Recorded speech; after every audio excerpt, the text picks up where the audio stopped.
Hi students, welcome to my channel. So the 11th economics second மிட்டம்க்கான ஒரு question paper. So நீங்கள் பார்த்துட்ருக்கீங்க foreign investment include.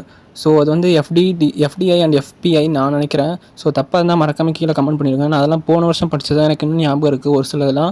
So நீங்கள் படிக்கும் போதே வந்து 1 மார்க்லாம் நல்லா படிச்சுக்கோங்க. ஏன்னா அதுதான் உங்களுக்கு பப்ளிக் எக்ஸாம் வரைக்கும் உங்க கூட வரப்போகுது. ஸோ இந்த 11th சாப்டர்லாம் ரொம்பவே இம்பார்ட்டண்ட்டு. அது லைட்டாக கொலாப்ஸ் ஆகும். ஏன்னு சொல்கிறேன்னு பாருங்கள். ஸோ அதில் எல்லாமே கிட்டத்தட்ட ஒரே மாதிரி இருக்கிறதுனால இந்த டெக்ஸ்டைல்ஸ் பற்றி கேட்பாங்க.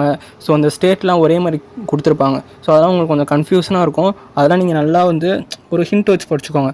இப்போ வந்து த டைஸ்டைல் பார்க் அப்படின்னு இருக்கா, அது வந்து ஐ திங்க் டெக்ஸ்டைல் பார்க்னு நினைக்கிறேன். ஸோ தப்பாக இருந்தால் கமெண்ட் பண்ணிடுங்க. ஸோ வந்து இந்த மாதிரி நீங்கள் வந்து ஒரு ஹிண்ட் வச்சு படிச்சுக்கோங்க. அப்போ தான் உங்களுக்கு ஈஸியாக இருக்கும். ப்ரைவேட்டைசேஷனும் ரொம்ப முக்கியம். அது வந்து ஃபஸ்ட்டு 4 கொஸ்டினுமே இம்பார்ட்டன்ட் தான் அதில்.